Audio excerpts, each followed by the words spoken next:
நடிகர் சங்க நிர்வாகிகள் ஊழலில் ஈடுபட்டுள்ளதாக விஷால் குற்றம் சாட்டினார். திருச்சியில் நாடக நடிகர் சங்கத்தினருடன் விஷால் அணியினர் கலந்துரையாடினர். அப்போது மேடையில் பேசிய விஷால், நடிகர் கமலஹாசனை தரைக்குறைவாக ராதாரவி பேசியதை ஆதாரத்துடன் வெளியிடுவேன் என்று தெரிவித்தார்.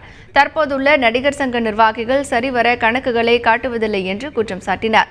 ஜே.கே. ரித்தீஷ் தந்த 10 லட்சம் ரூபாயை இல்லை என்று மறுப்பதாக குறை கூறிய அவர், சங்க நிர்வாகிகள் ஊழலில் ஈடுபட்டுள்ளதாகவும் குற்றம் சாட்டினார்.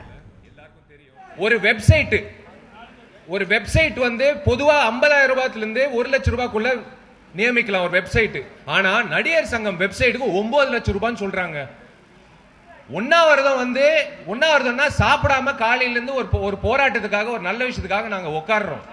பந்தல் சேரு 11 லட்சத்தி சொச்சம் கணக்கு காட்டுறாங்க. ஏங்க ஒரு உண்ணாவிரதத்துக்கு போய் 11 லட்சம் ஏங்க செலவு பண்ணோம்? அதுக்கு எல்லாருக்கும் பிரியாணி பொட்டலம் கொடுத்து எல்லாருக்கும் எதுக்காக நிக்கிறோம்னு சொல்லிடலாமே. இது கேட்கறதுக்கு தவறாங்க. இப்போ சின்னத்திரை நடிகர்கள் சந்திக்கும் போது ராதாரவி என்ன தவறான வார்த்தைகள் பயன்படுத்தினாரு. அதோட ஆதாரம் என் கையில கிடைச்சிருச்சு.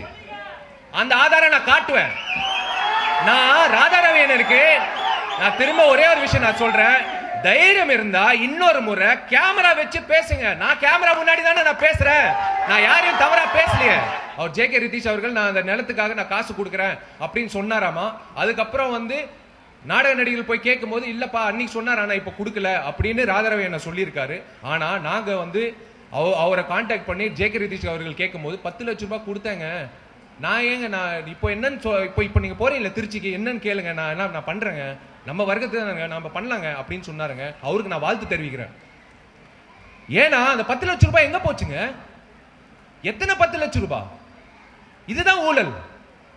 ஊழல் நடந்திருக்கான்னு நீங்க கேக்குறீங்களா? இப்ப ஆதாரத்தோட சொல்றோம்.